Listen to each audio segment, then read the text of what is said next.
Madeleine McCann is the most famous missing person on Earth. Everyone would love the story to have a happy ending. Everyone would love for Madeleine to turn up safe and well. For all of us in the media, this is one of the stories of the century. It was all Maddie all the time. It was as though there was no other news. I think the only story that's been bigger than the disappearance of Madeleine McCann has been the death of Princess Diana. Her angelic face was a gift, and the McCanns ran a massive media campaign to keep her in the headlines and convince the world to keep looking for her. Occasionally you'll meet people who say, "Oh, why don't the McCanns just shut up? And get bored of hearing the McCann story, you know. Why don't they just stop talking about it?" And I always say, how can you stop talking about it when you've lost your child? But over the 7 years of the Find Maddie campaign, there have been dramatic and brutal backlashes. But it did feel to the world of journalism sometimes as though we were being used. When there was no news, the press struggled for stories. Journalists were on the streets looking for stories, and they had to publish stories. They want something. It's top of the hour, and this is a big story, won't they? But there wasn't anything. So there was a vacuum.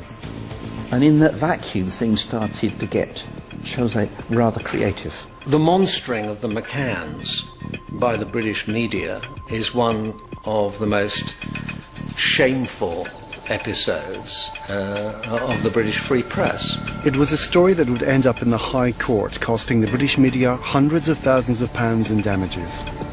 But I do think the British media sank below their usual fairly low standards. I'm Martin Frizell, and 7 years ago I broke a news story that would shatter a family's life and become one of the biggest mysteries of our generation. As editor of the country's biggest breakfast show when she disappeared, I was as keen as anyone to run the story. It brought in more viewers. They genuinely wanted to know what had happened. But children go missing all the time.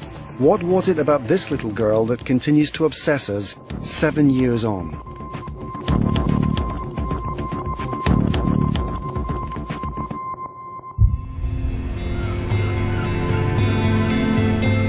It all started down below me here in Praia de Luz on the Algarve. And as this year marks the 7th anniversary of the disappearance of Madeleine McCann, I returned to Portugal to tell you how her story became breaking news.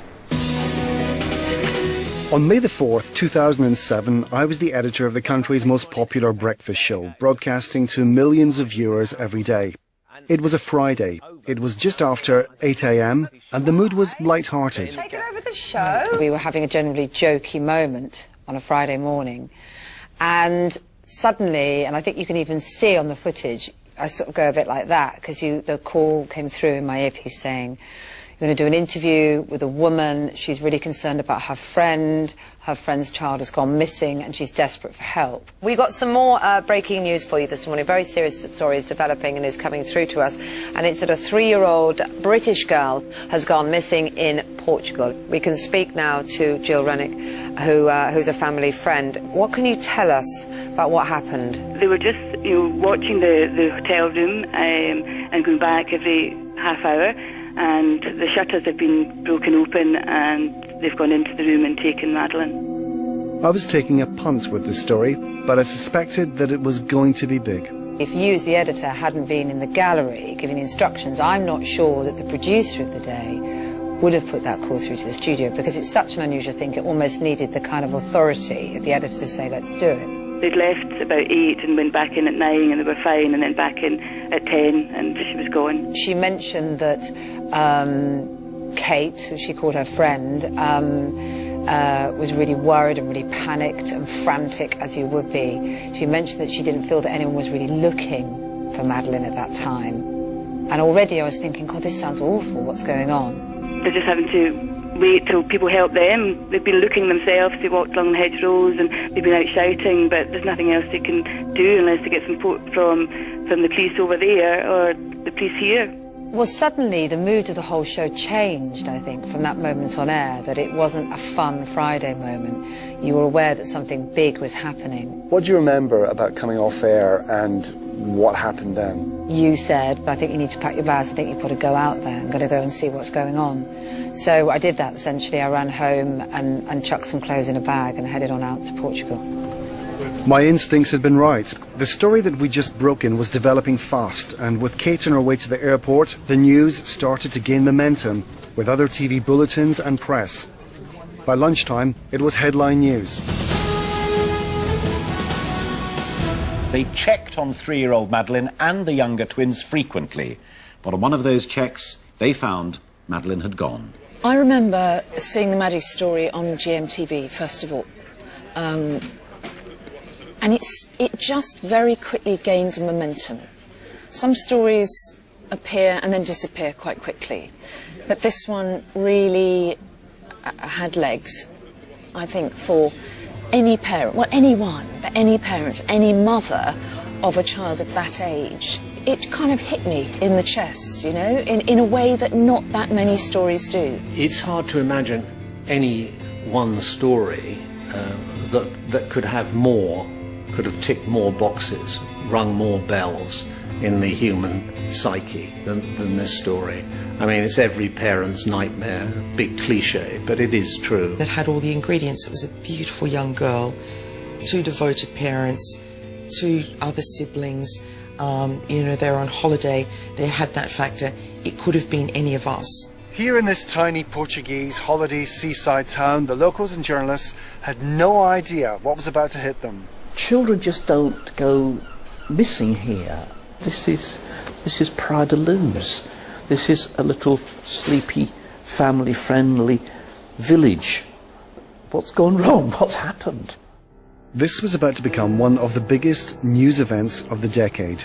On GMTV, our viewers were glued to this story. But the media and the public would come to be divided on a global scale. They were told by child abduction experts, if you cry on television, they told Kate, the kidnapper might get off on that.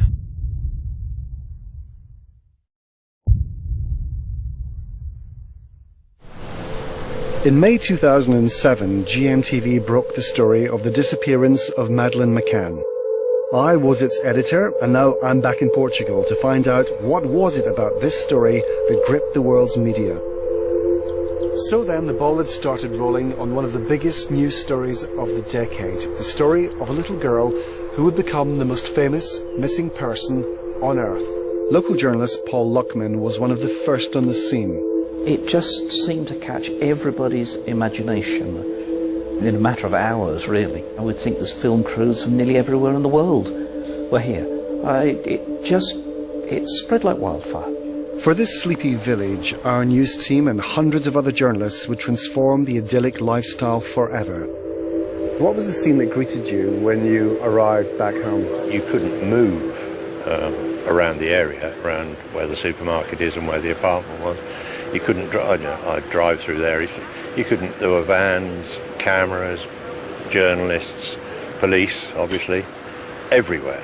The whole area was just swamped. It was pretty chaotic.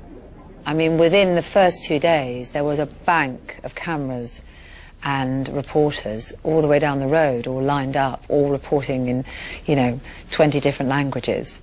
When I drove into Praia de Luz from the airport, I mean, the roads were absolutely jammed with crews of all nationalities. And you look around and you think, oh, I recognise that correspondent. Oh, I recognise that news anchor.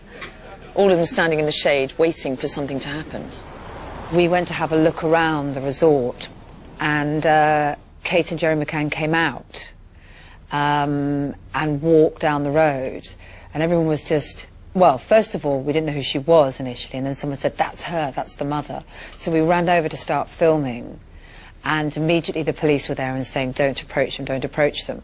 And they started to walk down to the little church on the seafront, presumably to say prayers. And it was very eerie, because your instinct as a journalist was to run up and to say what's going on, but the whole press pack didn't do it for some reason. 24 hours after Madeleine disappeared, Kate and Jerry McCann delivered their first ever news conference. The first time the McCann couple talked to us, journalists, was in the night of that May the 4th. And that moment was already big confusion. A lot of journalists, a lot of people. We understood it was really a major story. They emerged, and it was just very chilling. And everyone was very quiet, very respectful, listened to what they had to say. Words cannot describe the anguish and despair that we are feeling as the parents of our beautiful daughter Madeleine. We request that anyone who may have any information related to Madeleine's disappearance, no matter how trivial, contact the Portuguese police and help us get her back safely. The McCanns were moved out of their apartment and it was sealed off by police. They vowed not to leave Portugal without their daughter. They set up camp in another house in Praia da Luz and the press camped with them. The world's media reported what they thought had happened to Madeleine by talking to her parents, friends and family. To begin with, there was consensus. Every journalist accepted their story. They told us that they'd arrived at the Ocean Club in Praia da Luz on the 28th of April 2007 and stayed at apartment 5A, Rua Agostinho da Silva, which they had booked for a 7-night break. The apartments are privately owned and let, but guests have access to the leisure and restaurant facilities at the club. On the 3rd of May, the McCanns were with friends who came to be known as the Tapas 7. The parents left their apartment at 8:30 to go for dinner with friends at the Ocean Club's Tapas Bar. That's it, over my shoulder, just 50 metres or so across the pool from apartment 5A. And regularly, they and their friends would go back and check on the children. The patio doors locked from the inside, so the McCanns left the doors unlocked to allow them to enter that way. Kate McCann said that at around 10 o'clock that evening it had been her turn to check on the children. She said she remembered entering the apartment through the patio doors and noticed that the children's bedroom door was wide open. When she tried to close the door, it slammed shut as though there was a draft. And when she opened the door again, she noticed that the bedroom window and its shutter were wide open. Madeleine's cuddle cat and pink blanket were still on the bed, but Madeleine was gone. Kate McCann said she was convinced Madeleine had been abducted and that she sprinted back to the restaurant screaming, "She's gone! She's gone!" The Ocean Club's manager said that 60 staff and guests searched until the early hours but found nothing. Though the police now admit they made mistakes such as failing to secure the McCann's apartment and protect the scene of the crime, their response to Madeleine's disappearance was unprecedented. An amazing turn-up by the Portuguese authorities. I was absolutely amazed at it when I got there to see the extent to which they'd gone. And we were talking police, firemen, civil defence. They'd had the search dogs, the mountain search dogs brought from north of Portugal. I mean, it was an amazing effort, but of course everybody, all of us, thought we were looking for a child that had wandered away. For us at GMTV and most of the press, the fact that the McCanns were educated and both doctors made it all the more fascinating.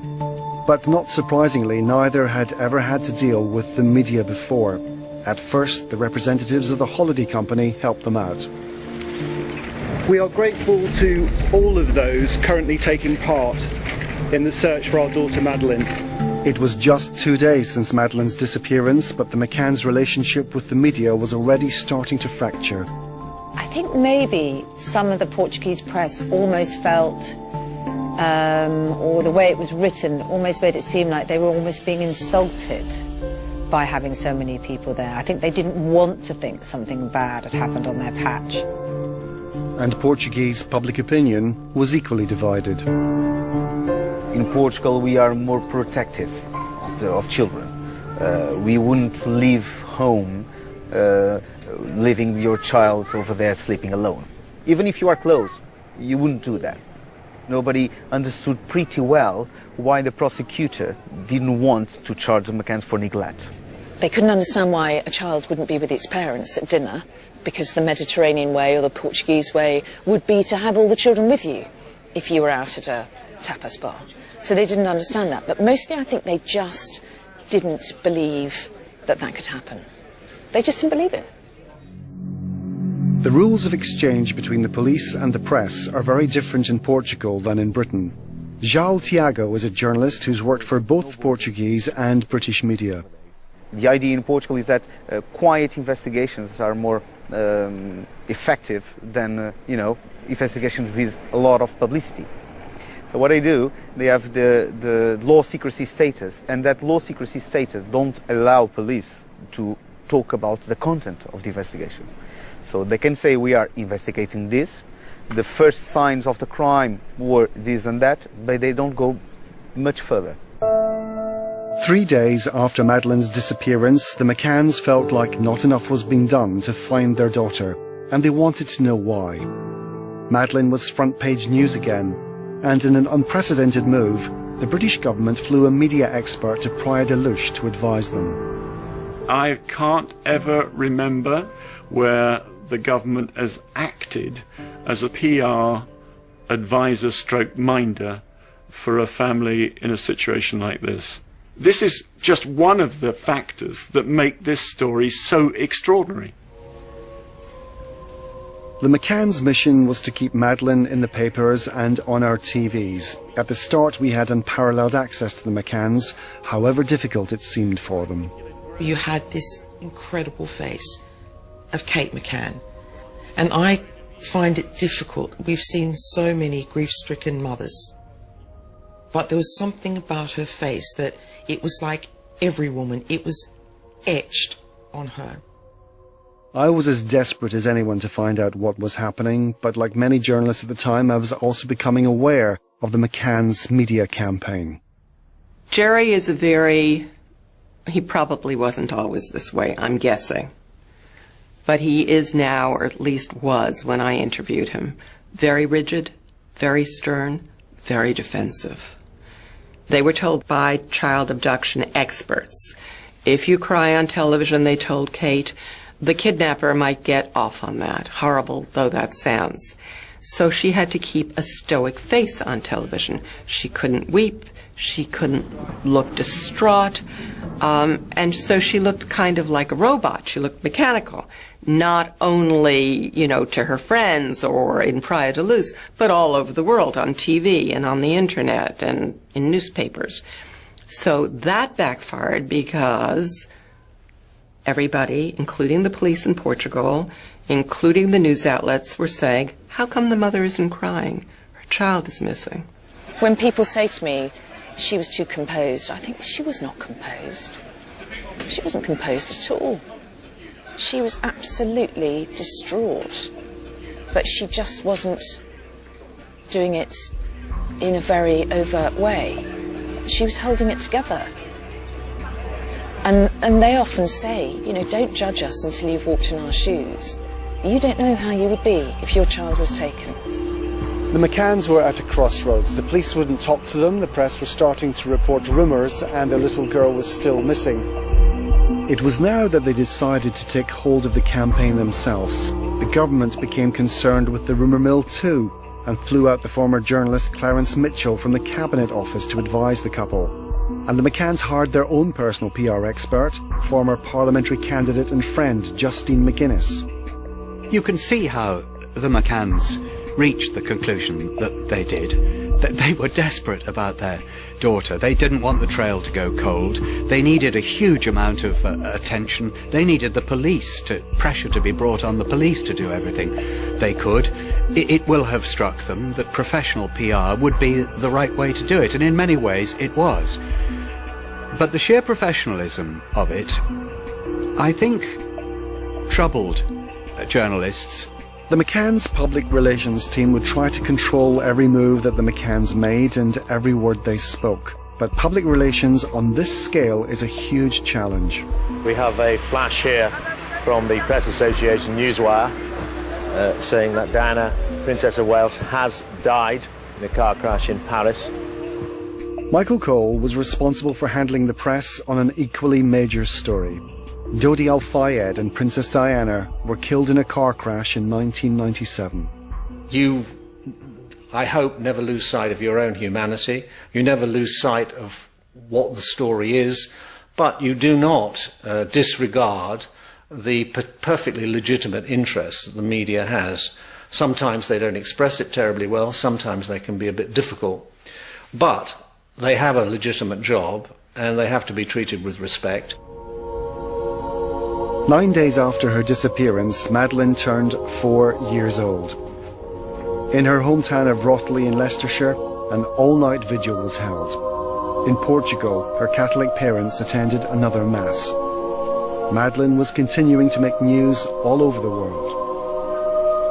People talked about Madeleine McCann in the United States, not only as though she were an American child, but as though she lived next door, as though she played with their own toddlers. People were very intimately involved in the lives of the McCanns from the moment this story became public. There's no doubt that one of the things that made the Madeleine story so newsworthy was the fact that she was this beautiful little girl, even down to her slightly unusual eye. But running a campaign on this scale is expensive. 12 days after Madeleine's disappearance, the McCanns launched a fundraising campaign. The fund's website had 58 million hits within just 2 days of launch, and the cash started to pour in. The fund received pledges of £250,000 from the News of the World, the same amount from Sir Philip Green, £50,000 by Simon Cowell, and £25,000 from Colleen Rooney. And some more famous faces went on television to appeal for help. I was very upset to hear of the abduction of Madeleine McCann. I appeal to anyone with information to come forward. Please come forward. But the search for Madeleine had stalled. The price of keeping her in the headlines meant that sightings were reported from all over the world, but they were all red herrings. There was still no sign of Madeleine 2 weeks after she'd gone missing, but the McCanns, their PR people and the press craved new information, a breakthrough every day. The McCann's PR machine recognised the need to keep Madeleine in the public eye and made sure there was always something fresh for us to report. Journalists had no news. Many days that nothing was happening. Police was not giving new leads. Police was not giving anything new, and the McCanns had to create things. Create not fake things, of course, but they would set up walks on Praia da Luz. They would set up, you know, tomorrow we are doing something, you may shoot. One of the masterstrokes of the McCann's PR team was to arrange a meeting with the Pope. This would normally take years, but just 22 days after she went missing, Kate and Jerry McCann were in his presence in Rome. I think unconsciously people recognise that they are in some way being spoon-fed, and they don't like it.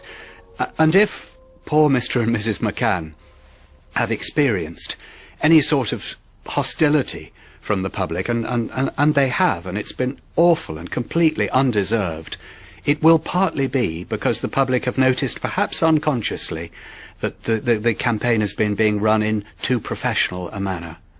And some sections of the press were beginning to notice a change in public opinion. Her disappearance divided the nation on class lines, because I lost count of the number of people who wrote to me and said, you know, if she had been the daughter of, you know, a couple of unemployed people living in Liverpool, she would have been off the front pages in a matter of days. Even at GMTV, we realised how important the story was to our viewers. We reported every development and ran spin-off updates whenever we could. We knew that Madeleine's story was huge, but then each year 500 to 600 children are reported missing in Britain. On the 4th of May 2003, 4 years to the day before the disappearance of Madeleine McCann, 7-year-old Daniel Entwistle from Great Yarmouth arrived home on his bike, having run an errand for his mother. He came back from the shop with a baby's bottle. He said, "Dad, can I have some money for some sweets?" I gave him some money for sweets, but he never bought any. They've got him on camera in the shop, but he never bought any sweets. Just after 5 p.m, Daniel went back out on his bicycle, but was never seen again. They've got Daniel on camera going past the garage. So and that's the last sighting of him at 17 minutes past 5. We ran Yarmouth looking for him. Couldn't find him. The search went on a couple of hours, and then we rang the police. Police come and he just went on from there. Norfolk police mounted a huge search for Daniel, and the media took a keen interest. Police are still treating this as a missing persons inquiry, but the search is being widened. The police investigation continued, but after a few days and with no donations and no PR campaign, there was nothing new to report. So we and the rest of the media quietly stopped covering it. It's the nature of news that other stories are developing all the time.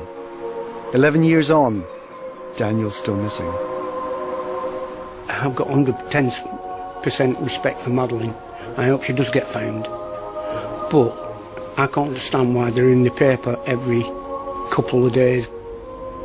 If you're a missing person, you shouldn't be a boy, black or working class. I find it very worrying that journalists and editors go down the route of being particularly selective about the missing children that they focus on. Feels like to me it's favouritism, because they're up there and they're campaigning, they're getting money here, there and left, right and centre. Middle class people are better at arousing interest and at keeping attention focused. Sometimes they have the levers at their disposal that working class people don't. Neither Daniel nor Madeleine had any control over their backgrounds or upbringing. And this is my dilemma.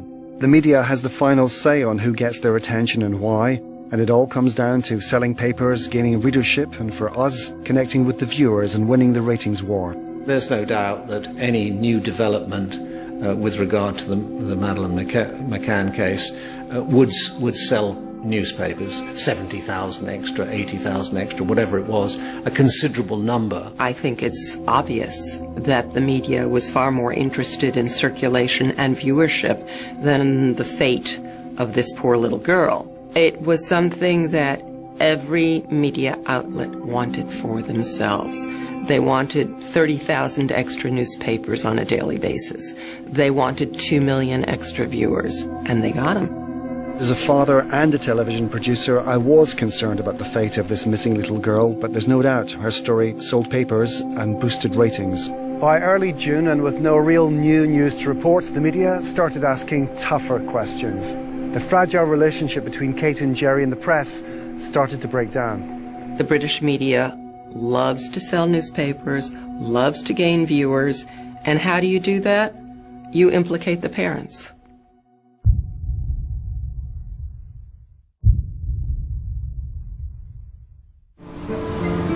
A month on from disappearing, and by early June 2007, there was still no sign of Madeleine.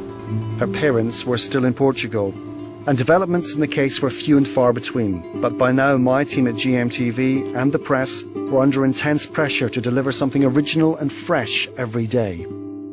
Rumour, innuendo, conspiracy theory was rife on the internet, and the British and Portuguese press reported it. You've got your editors baying for, it's almost the top of the hour, I've got to have a news story, I've got a new liners, I need something on this. But there wasn't anything, so there was a vacuum. And in that vacuum, things started to get, shall we say, rather creative. And the Portuguese police, when they eventually realised that they're going to have to say something, which, as I say, normally wouldn't do and they're not permitted to do, they were handling a situation that was really outside their experience. The rumours came mainly from the Portuguese police, who were leaking to their own press. When they ran the stories, sections of the British media simply reran them. The McCanns were furious, but they would do anything to keep Madeleine in the headlines. The reason the press worldwide was involved in this story, from all over the world, is because Jerry McCann made it his business to, as he put it to me in an interview with me, market his child. He called it the marketing of Madeleine McCann. And this, of course, was the act of a very desperate father. I cannot tell you that it worked perfectly. It worked very imperfectly, but it worked. The sole objective of Jerry and Kate McCann was to keep their daughter's face in the newspapers and on television.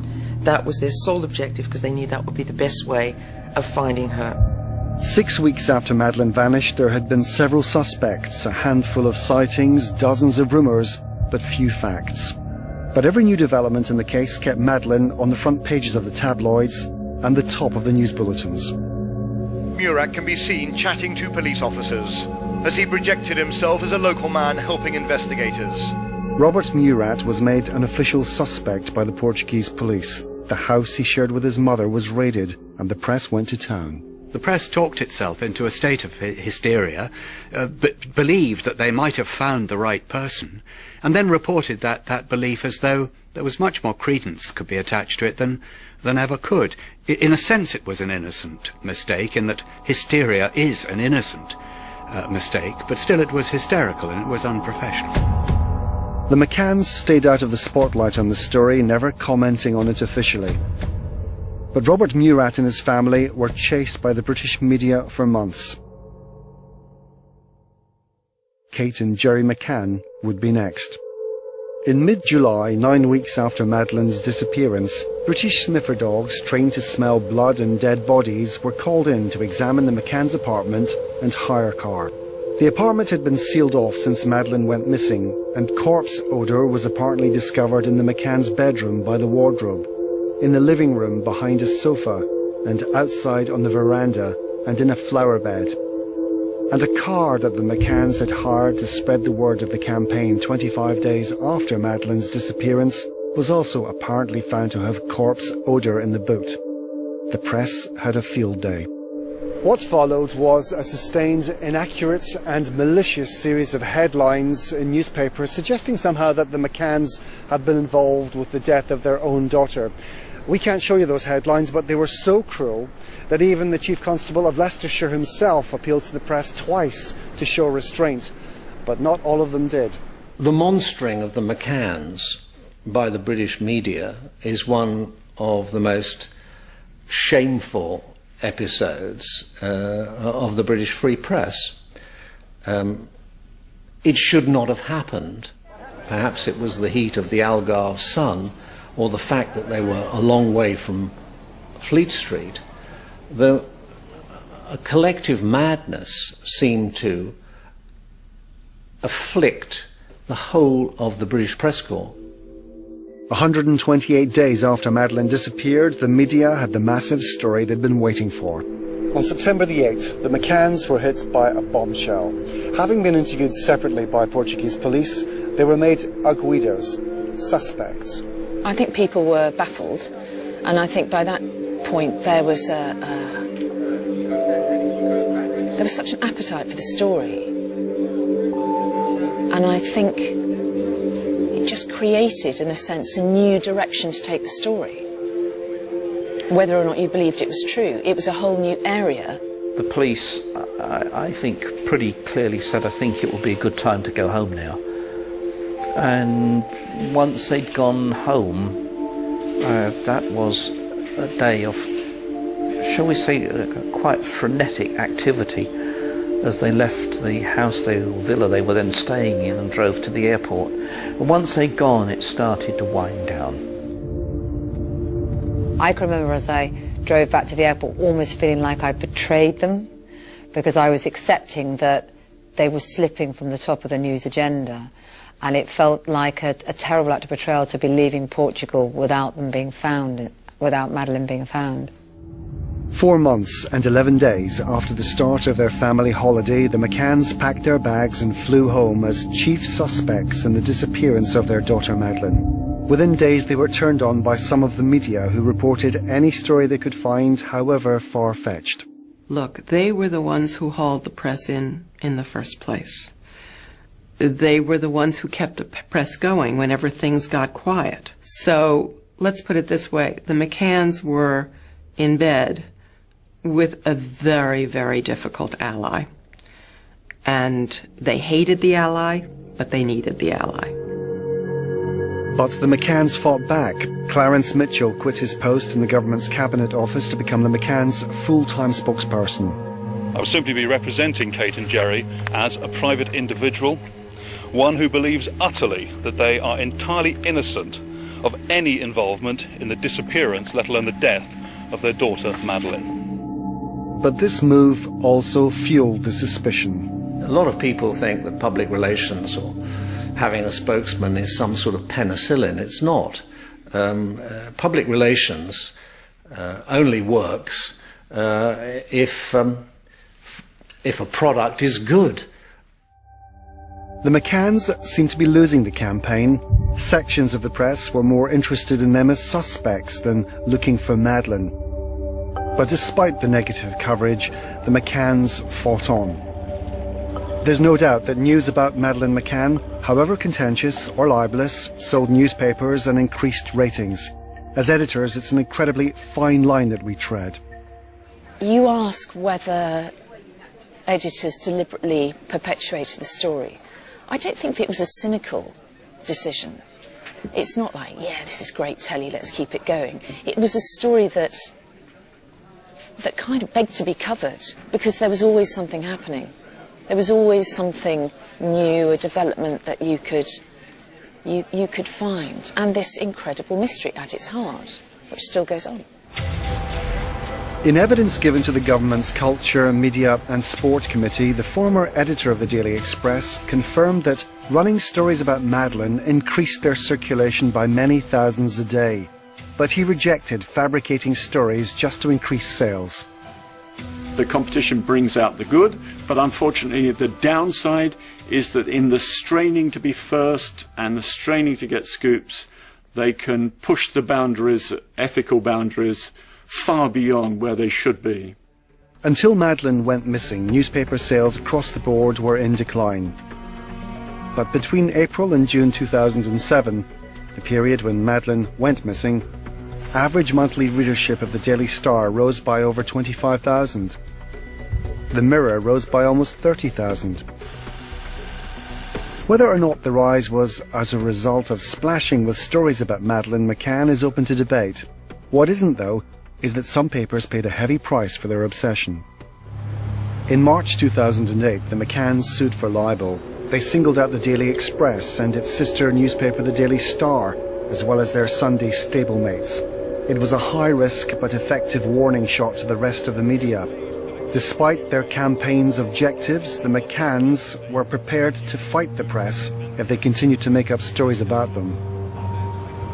I think to myself, you know, as a former popular newspaper editor myself and a long-time advocate of tabloid journalism, that it was one of the worst periods in our history.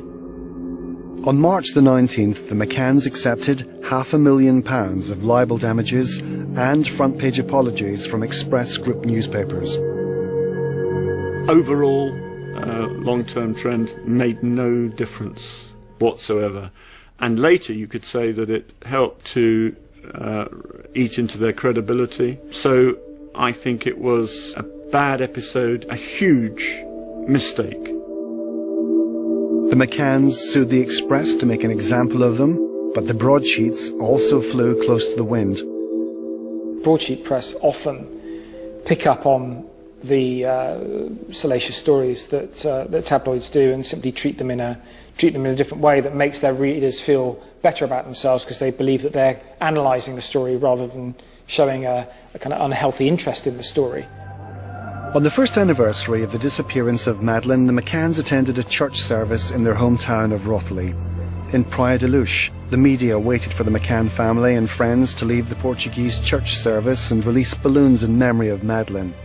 Once again, Praia de Luz was invaded by TV crews and journalists, and the cameras would return year upon year. He thinks if he works hard enough, he can get Madeleine back. And if he doesn't get her back, it's because he hasn't worked hard enough.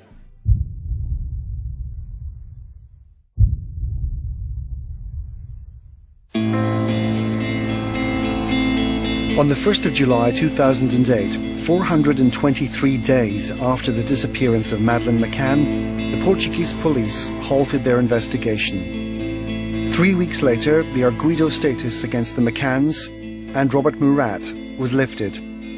Robert Murat won damages and apologies from 11 British newspapers.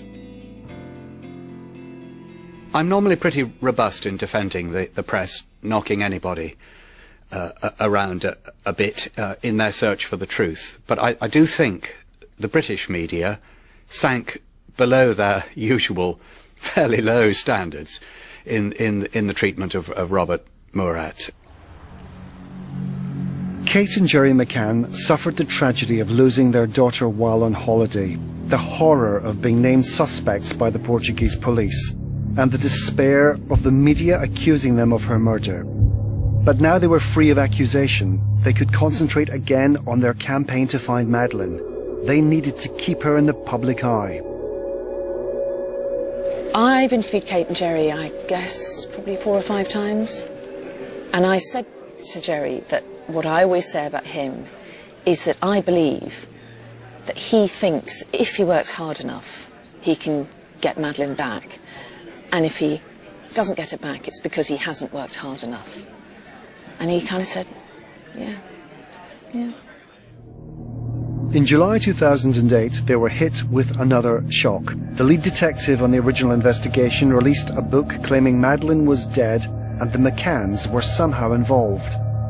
They managed to get the book banned and are still pursuing its author for libel through the Portuguese courts. Over 2 years after Madeleine went missing, a new suspect was revealed. But like all those before, it came to nothing. The suspect was never found. But the McCann's media campaign continued to pounce on the slimmest of leads. On the 5th anniversary of her disappearance, Madeleine's parents released an age-processed image of her and went on TV to talk about it. I think we're more hopeful now of finding Madeleine than we have been at any point since the early days.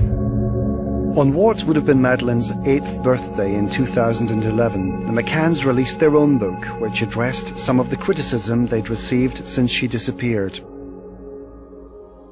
The following year, British detectives launched their own investigation and said they had genuinely new lines of inquiry, believing there was a chance Madeleine was still alive.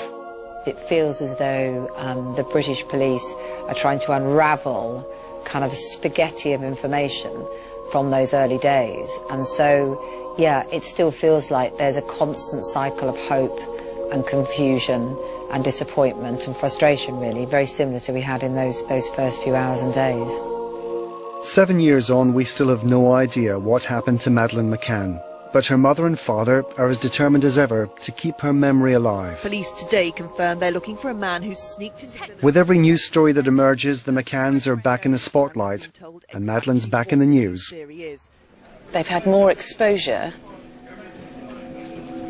both positive and negative, than any other couple I can think of, any other story that I can think of. The things that made them very appealing to the press in the early days worked against them eventually. The fact that Kate is beautiful and photogenic and articulate, and Jerry is articulate and, you know, focused. Apart from the death of Princess Diana, I can't remember another story that has stayed so much in the psyche of people. And I find it hard to imagine, you know, even all these years later, we still pray that Madeleine will be found alive. There is still hope. And I think as long as that hope is there, it will go on to be one of the biggest stories of my lifetime. People initially said they seemed too good to be true. But actually, they've turned out to be that graceful and that lovely. And so maybe that's why we've stuck with it. Madeleine McCann's parents have achieved what they set out to keep their daughter's face on the front pages and in the headlines until she's found. So why is Madeleine McCann still on the front pages all these years on? Sure, the story sells newspapers, it boosts ratings, but it's because you want to know, whether it's because of your cynicism of the McCanns and the way they've marketed their daughter, because it's the unsolved mystery, because perhaps it's every parent's worst nightmare, or there but for the grace of God go I. Whatever the reason, you'd have to have a cold heart indeed not to wish closure on this for the McCanns. And that story, the eventual discovery of Madeleine, will be the biggest yet.